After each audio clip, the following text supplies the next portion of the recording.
Large cities flourished in the Amazon. Incredible cities, advanced arts and crafts, millions of people, a thriving culture. Smallpox devastated the local population.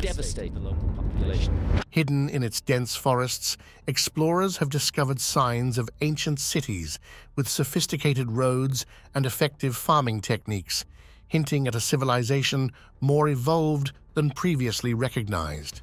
The Cuhigugu complex in the Upper Xingu area of Brazil is a key example of remarkable planning, with over 20 settlements optimally located for resource utilization. Dark roads connect straight paths with deep tunnels, displaying unusual engineering techniques that might be from UFOs. What is hidden beneath the dense foliage of the Amazon? Let's unveil the most frightening secrets the Amazon has kept hidden for centuries. The forgotten grounds in the Amazon jungle? Could there be a lost civilization, as yet undetected, somewhere far back in the remotest history? The Amazon basin, which covers about 2.7 million square miles, remains largely unexplored by archaeologists, with 20 million square miles almost entirely unstudied. Despite advancements in world archaeology, the Amazon has often been overlooked. Discoveries of ancient civilizations in the jungle have unveiled a complex and sophisticated history that challenges previous assumptions about the region. These discoveries, made through aerial surveys, satellite imagery, and ground expeditions, reveal the existence of large, well-planned urban settlements, extensive road networks, and advanced agricultural techniques.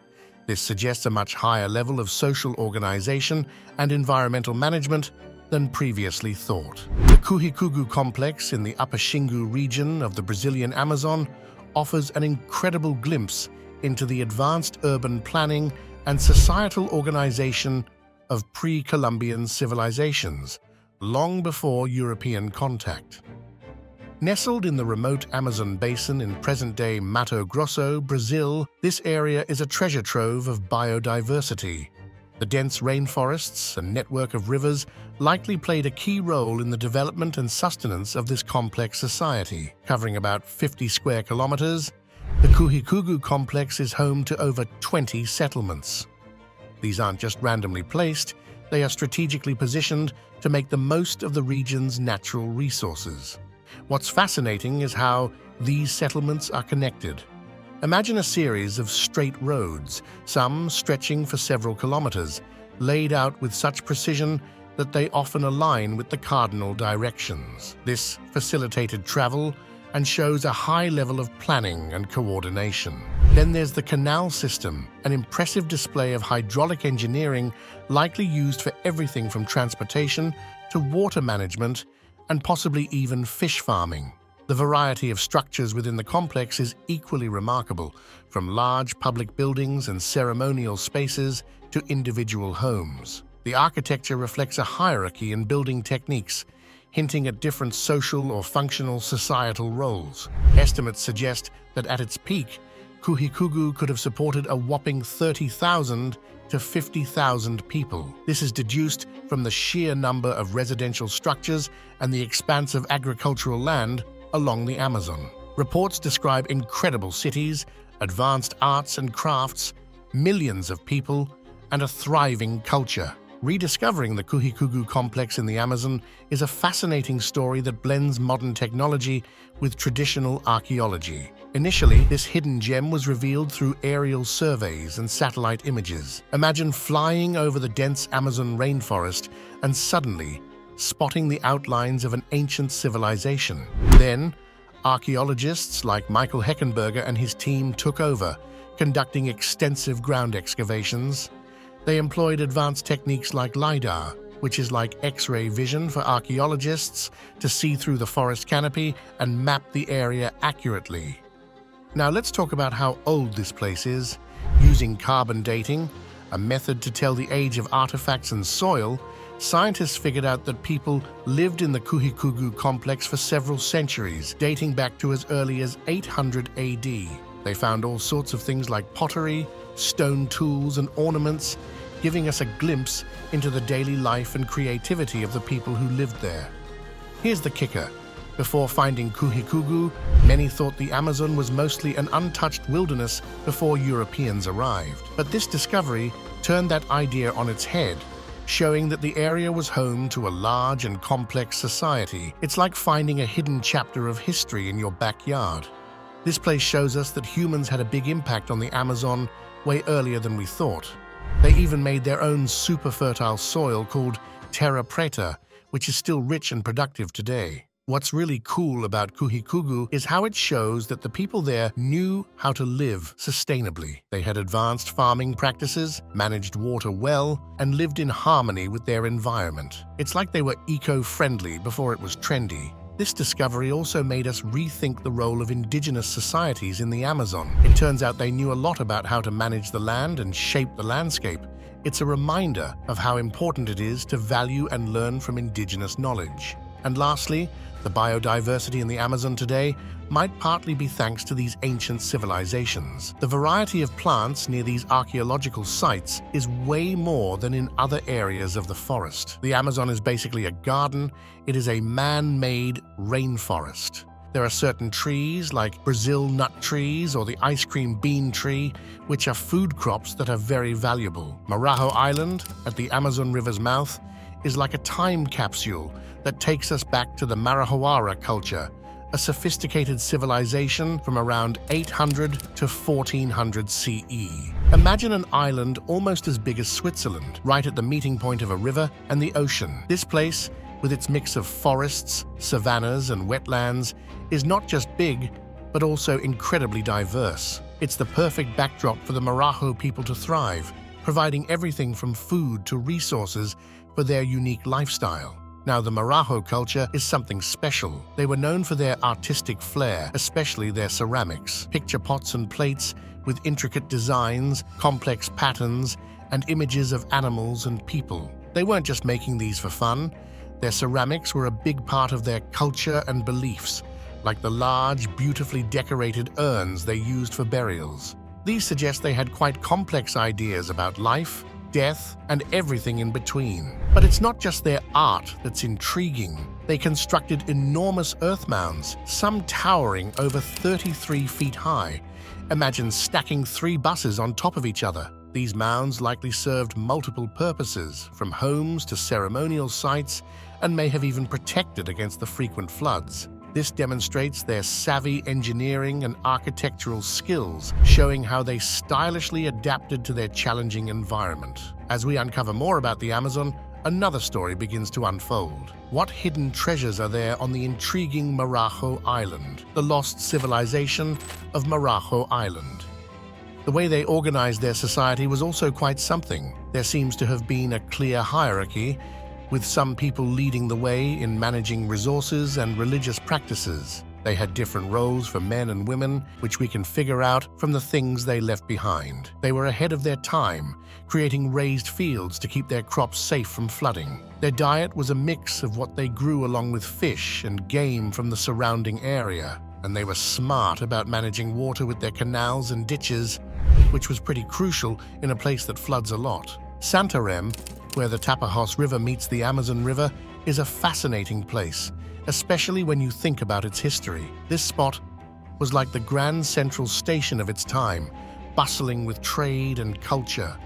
Picture boats coming in and out, carrying all sorts of goods and ideas from different parts of South America. The area around Santarém was rich in resources, which helped the settlement thrive. The people of Santarém were known for their incredible pottery. We're talking about really intricate designs here, geometric patterns, pictures of people and animals, and even mythical beings. The level of detail in these pots and plates is just mind-blowing. And it wasn't just about looking good. These designs tell us a lot about their culture and beliefs. The way they made this pottery was pretty advanced too.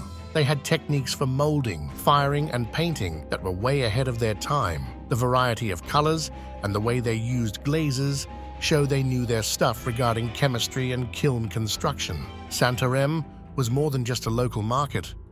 It was a cultural hub. The different styles and motifs in the pottery suggest they were mixing it up with all sorts of cultures. And it wasn't just goods they were trading, they were probably swapping stories, ideas, and practices too. The town itself, from what we can tell from the roof ruins, was pretty well organized. They had different areas for living, working, and probably for community gatherings or ceremonies.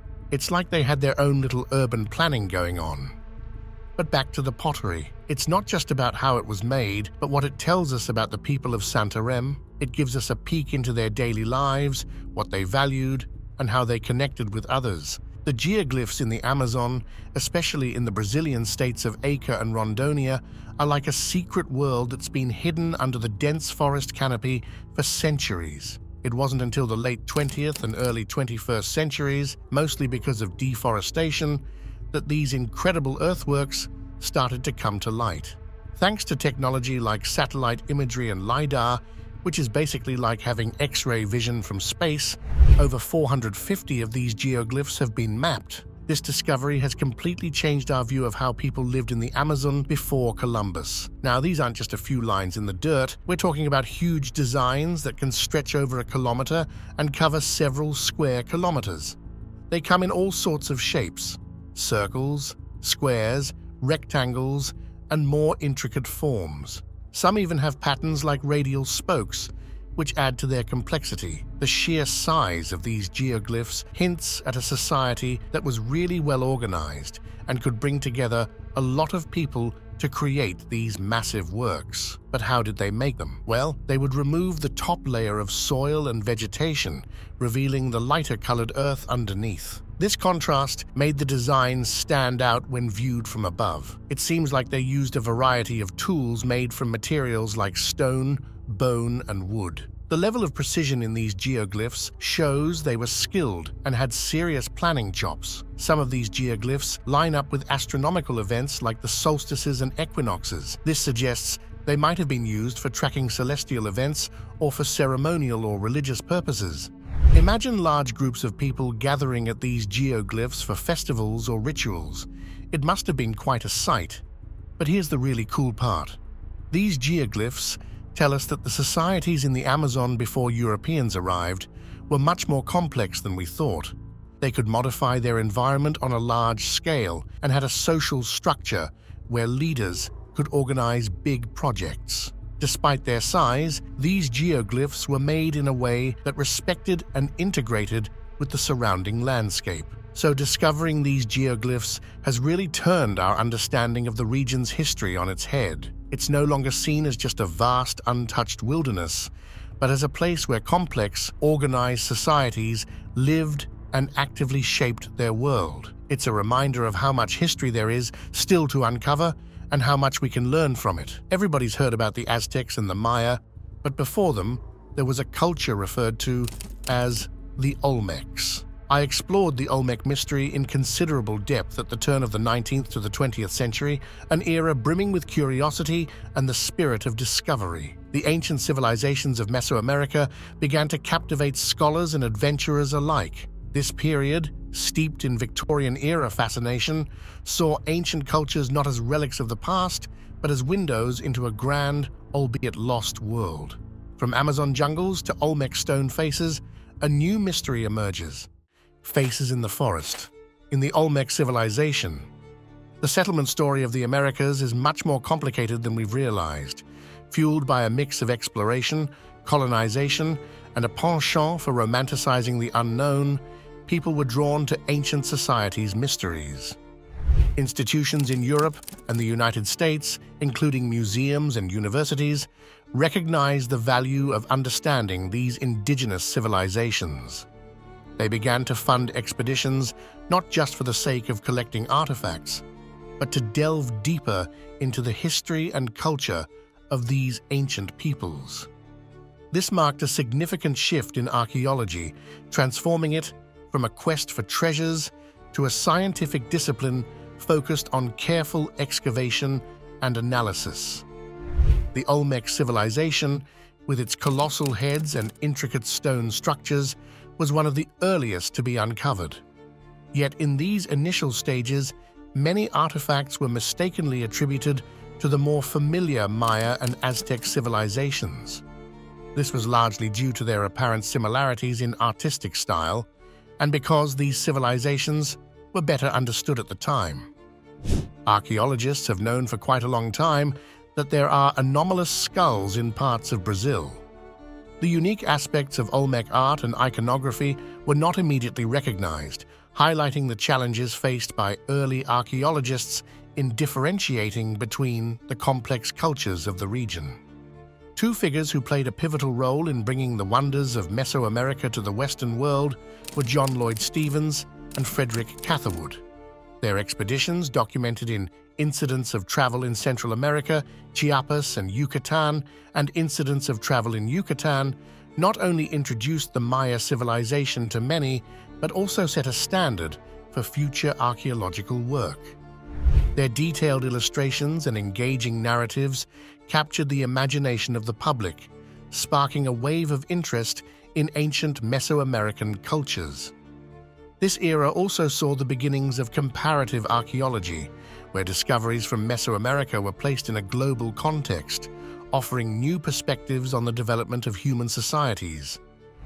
Museums evolved from mere collections of curiosities to centers of research and education, significantly contributing to disseminating knowledge about these ancient cultures. Furthermore, the late 19th and early 20th centuries witnessed the emergence of interdisciplinary approaches in archaeology, incorporating anthropology, linguistics, and even early environmental science, which enriched the understanding of Mesoamerican civilizations. The story of how the colossal stone heads became recognized as a key to understanding the Olmec civilization is a fascinating tale of curiosity, exploration, and eventual enlightenment within the archaeological world. Initially stumbled upon by Western archaeologists in the late 19th and early 20th centuries, these massive sculptures, some towering over 9 feet tall and weighing several tons, presented a mystery. But what's fascinating about them is they are supposedly the first high civilization of Central America. With their distinctive facial features, including flat noses and fleshy cheeks, and often adorned with helmet-like headgear, they captivated those who found them, but left many questions unanswered. What do we think those helmets were that they were wearing? Nobody knows, because no physical example of such a helmet has ever been found, just like no physical example of an Egyptian pharaoh's crown has ever been found. The first significant acknowledgement of these heads came from José Melgar y Serrano in 1862, when he uncovered one at Tres Zapotes in Veracruz. Melgar described the sculpture as having Ethiopian features, a reflection of the era's interpretations and biases, underscoring how little was known about the Olmecs then. Although Melgar's discovery was groundbreaking, it was initially seen as an isolated find rather than evidence of a broader, unknown civilization. For decades, these colossal heads were viewed more as curious anomalies rather than vital cultural artifacts. Without a wider archaeological context, their true significance was overlooked, and they were sometimes wrongly attributed to other known civilizations like the Maya or Aztec, or even to entirely speculative, unknown cultures. It was a puzzle missing its broader picture, waiting for the pieces to be put together. The narrative began to shift in the mid-20th century, thanks to more focused and systematic excavations in the Olmec heartland, led by archaeologists such as Matthew Stirling. These efforts unearthed additional colossal heads alongside other artifacts, helping to piece together the puzzle of the Olmec civilization. It was through this dedicated work that the Olmecs were finally recognized as a distinct and influential culture in Mesoamerica, predating and potentially influencing subsequent civilizations like the Maya and Aztec. In 1945, a groundbreaking expedition led by Matthew Stirling to San Lorenzo Tenochtitlan dramatically advanced our understanding of the Olmec civilization, an enigmatic culture that laid the foundational stones of Mesoamerican history. Recognizing the potential significance of these sites, the Smithsonian Institution stepped in, providing the necessary support and funding for a more thorough exploration. The vastness of San Lorenzo, spreading across several kilometers, presented another hurdle. It was impossible to excavate the entire site in one go, so Sterling and his team had to make strategic decisions about where to dig, prioritizing areas where surface finds indicated the presence of significant artifacts. This meticulous approach to excavation was critical, requiring careful planning, mapping, and a methodical technique to ensure the delicate artifacts, some centuries old, were preserved for future study. As they cleared the jungle overgrowth and dug into the ancient soil, Sterling's team was not just unearthing artifacts, they were also piecing together the story of the Olmec civilization. Every artifact, every stone, and every fragment of pottery added a new chapter to our understanding of this ancient culture. The detailed recording and documentation of their findings were essential, providing a basis for future analysis and helping to paint a fuller picture of the Olmec way of life. San Lorenzo, dating back to around 1200 to 900 BCE, stands as a monumental beacon in the study of Mesoamerican history.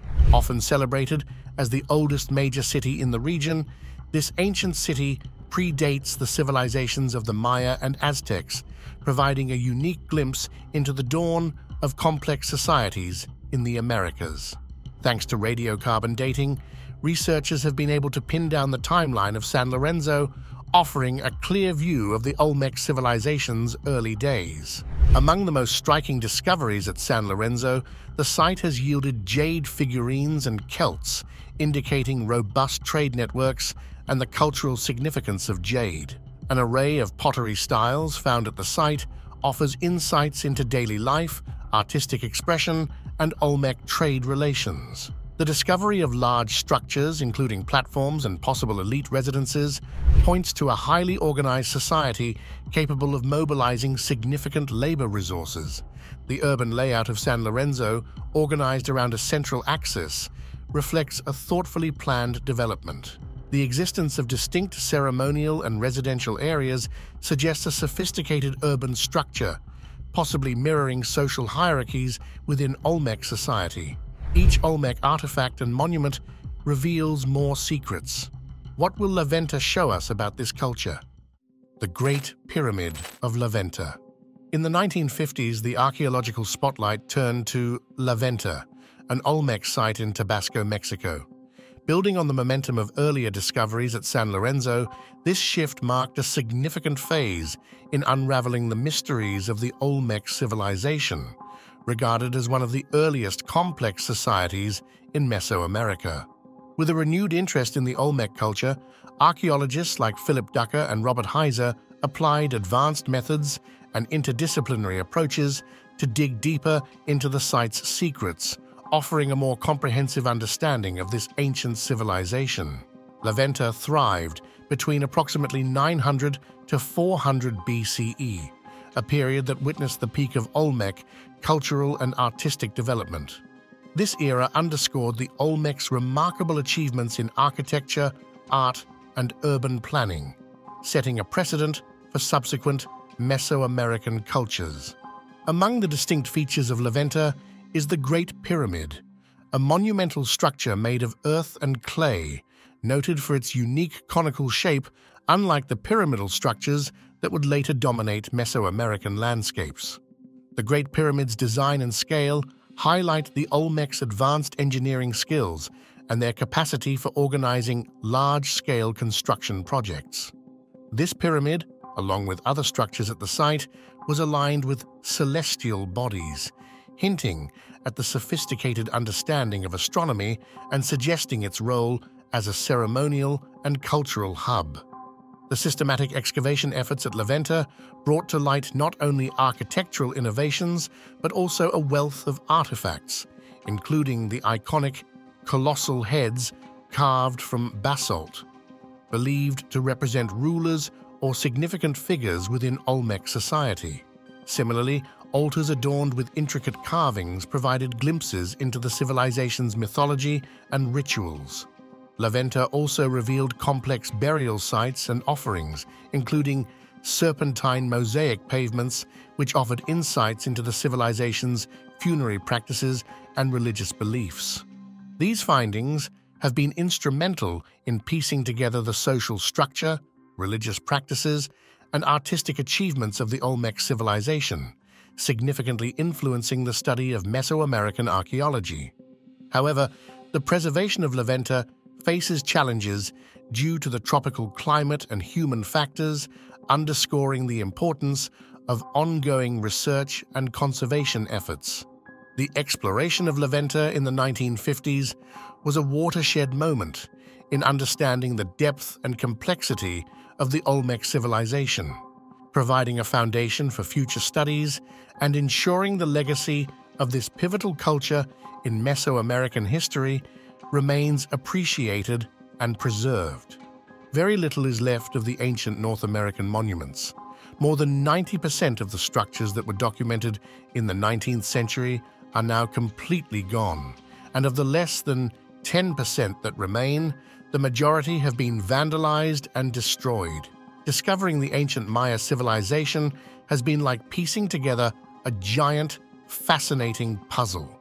Back in the 16th century, Spanish explorers led by folks like Hernán Cortés stumbled upon the remnants of a once glorious civilization, with towering cities now reclaimed by the jungle. Oh, the tragedy of the North American pyramids. There was once more than 1 million of them. Only 100,000 are left now. Sadly, their initial encounters weren't the most respectful. A lot of Maya history got lost or destroyed thanks to biases and a general lack of understanding, the horrendous catastrophe of the Spanish conquest. The Spanish sent ahead of them terrible diseases like smallpox. Fast forward to the 19th century, and there's a renewed buzz about the Maya. This time, it's explorers and adventurers trekking through the jungles of Central America and the Yucatan Peninsula, hungry for knowledge about these ancient peoples. John Lloyd Stevens and Frederick Catherwood became the rock stars of Maya exploration in the 1830s and 1840s. They journeyed to sites like Copan and Palenque, sketching and writing about their finds. Their work lit up the world's imagination with tales and visuals of the Mayas' grand cities and sophisticated culture. By the 20th century, studying the Maya had become a serious scientific endeavor. Archaeologists got down and dirty in the ruins, conducting careful digs and uncovering secrets that the Maya left behind. Big projects at places like Copan and Chichen Itza peeled back layers of mystery, revealing intricate details about how they lived, worshipped, and governed themselves. If you have a relatively short time frame to deal with, then searching for a lost civilization becomes much more complex and much more difficult. Discoveries at Tal and Pelen gave us peeks into royal life with their elaborate tombs and stunning artwork, not to mention proof of the Mayas' knack for architecture and stargazing. The lost city of El Mirador, hidden for centuries beneath the dense canopy of northern Guatemala's jungle, stands as a monumental witness to the ancient Maya civilization's grandeur and ingenuity. Rediscovered in the late 20th century, this city has profoundly reshaped our understanding of the Maya, pushing back the timeline of their architectural and societal achievements to much earlier than previously recognized. Flourishing from the 6th century BCE, El Mirador was a preeminent city in the Maya world during the pre-classic period, centuries before the rise of the more commonly known classical Maya cities such as Tikal and Palenque. Its scale and complexity are astonishing, with sprawling urban centers, elaborate plazas, and sophisticated water management systems, including reservoirs and canals that supported a densely populated area at its zenith. El Mirador is renowned for its colossal La Danta pyramid, the largest in the Maya world and one of the ancient world's most massive structures by volume. It spans over 9 football fields and rises about 230 feet. Constructing it required shifting millions of cubic meters of earth and stone without metal tools, wheels, or beasts of burden, showcasing the Mayas' advanced engineering and organizational skills. The discovery of El Mirador illuminated a network of raised causeways, Sacbeobi, linking it with other regional cities. These facilitated trade and could have served political or ceremonial purposes, emphasizing the city's regional significance. Intriguing theories suggest El Mirador's decline and eventual abandonment around the end of the first millennium BCE were due to deforestation and intensive agriculture impacting environmental sustainability, a narrative reflecting modern environmental concerns. This story parallels with the construction feats of ancient Egypt's Old Kingdom, notably the pyramids of Giza, though unlike the Egyptian pyramids, which primarily served as tombs, Maya structures like Ladanta had multiple functions including religious and astronomical uses. Solving Maya's writings brings new insights. Are we ready to uncover their deep knowledge of the stars? The Mayas' astronomical legacy. The decipherment of the Maya script is a landmark in archaeology and linguistics. For centuries, the intricate hieroglyphs remained a mystery until the 20th century breakthrough by linguist Yuri Norizov, who proposed that the glyphs were phonetic as well as logographic. This insight led to a broader understanding of Maya history and culture, showing that many inscriptions documented historical events. The Dresden Codex, which contained detailed astronomical tables and was integral to the functionality of structures like the Caracol Observatory at Chichen Itza, further highlighted the Mayas' advanced astronomy and mathematics. This observatory allowed the Maya to track celestial movements with precision, integrating astronomical knowledge into their daily and ceremonial lives. The Maya long count calendar, an ancient marvel, tracked a 125-year cycle with remarkable precision, reflecting a deep understanding of celestial cycles that integrated daily life with the cosmos. Hancock speculates that this precision may indicate inherited astronomical knowledge from a lost civilization. The architectural sophistication of Maya structures, like the pyramid at Chichen Itza, whose equinox light and shadow play mimics a serpent descending its steps, suggests these were more than just buildings. They were celestial maps. This idea is supported by the Mayas' profound engagement with the cosmos, as seen in their precise predictions of solar and lunar eclipses and their tracking of Venus, revered as the god Kukulkan. Hancock posits that such advanced knowledge could have been passed down from an ancient civilization, now forgotten, deeply versed in astronomical sciences. Hancock suggests that the Maya might have been part of an extensive network of ancient civilizations sharing knowledge across oceans and continents. This global maritime culture could have transferred advanced astronomical and architectural knowledge to the Maya, whose pyramids, temples, and cities exhibit technological and engineering skills that seem ahead of their time. Hancock speculates that these skills, including the Mayas' use of zero for astronomical calculations, might stem from a forgotten, advanced civilization. In his narrative, Hancock posits that this civilization, thriving before the last ice age around 10,000 BCE, was a beacon of knowledge in astronomy, architecture, and mathematics, influencing various ancient cultures, including the Maya. He theorizes that a cataclysmic event, like a comet impact or massive flood, nearly obliterated this civilization. However, survivors spread their advanced knowledge, helping seed new civilizations with the Maya as possible inheritors. Hancock highlights the Maya's architectural and astronomical prowess as proof of ancient external influences. He argues that their precise calendars, understanding of celestial cycles, and the alignment of their structures with celestial events may stem from a long-lost civilization.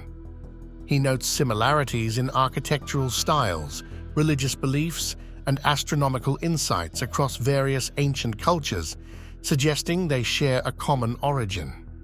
Hancock explains that cataclysmic global events around 12,800 to 11,600 years ago, which caused rapid sea level rises, transformed the myth of a worldwide flood into historical memory. In his narrative, Hancock portrays an ancient world interconnected by seas rather than divided by them, inhabited by a sophisticated global maritime culture skilled in navigation and shipbuilding. This culture undertook extensive voyages, linking distant civilizations and facilitating the exchange of ideas, technologies, and beliefs. He likens these ancient seafarers to Polynesian navigators known for their oceanic voyages, proposing that similar skills existed among ancient maritime cultures. Hancock argues that this civilization's knowledge and achievements were submerged by a great flood around 11,600 years ago, urging a re-evaluation of the Atlantis story beyond mere myth. Could these Amazonian structures signal a forgotten global civilization? What might they reveal? Share your thoughts and don't forget to like and subscribe for more intriguing discoveries.